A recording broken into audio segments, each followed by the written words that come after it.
তোমরা তো সবাই চিকেন মহারানী খেয়েছো। আজ আমি নিজের মাথা থেকে চিকেন মহারাজা বানালাম। তার জন্য চিকেনগুলোকে ভালো করে ধুয়ে কিছুটা নুন দিয়ে মেখে নিলাম। এর মধ্যে কিছুটা গোলমরিচ গুঁড়ো দিতে পারো, আমার কাছে ছিল না তাই আমি দিইনি।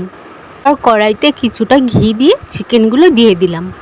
পিট করে লাল লাল করে ভেজে নিলাম। ভাজা হয়ে গেলে চিকেনগুলোকে তুলে নিয়ে ওই তেলের মধ্যে আরও কিছুটা তেল দিয়ে ধনে, জিরে, মৌরি, শুকনো লঙ্কা, তেজপাতা, গোটা গরম মশলা দিয়ে পেঁয়াজ কুচি, আদা ও রসুন সাথে আর মগজ ও কাজু বাদাম দিয়ে ভালো করে ভেজে নিলাম। ভাজা হয়ে আসলে নামিয়ে নিয়ে ঠান্ডা করে মতো নুন ও মিষ্টি দিয়ে একটা সুন্দর পেস্ট তৈরি করে নিলাম।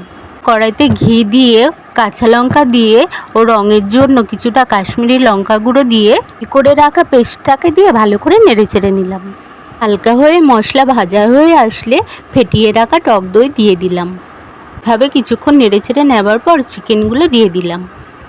এবার চিকেনগুলো দিয়ে ভালো করে মশলার সাথে চিকেনগুলোকে কষাতে থাকবো। আর পরিমাণ মতো জল দিয়ে একটা ঢাকা দিয়ে কুক হতে দেবো। মিনিট পর ঢাকনা সরিয়ে নিয়ে মতো ঘি ও কসুরি মেথি দিয়ে নামিয়ে নিলে তৈরি হয়ে যাবে মহারানী। আরে না, চিকেন মহারাজা। তোমরাও বাড়িতে বানিয়ে দেখো এই চিকেন মহারাজা রেসিপিটি, খুব ভালো লাগবে।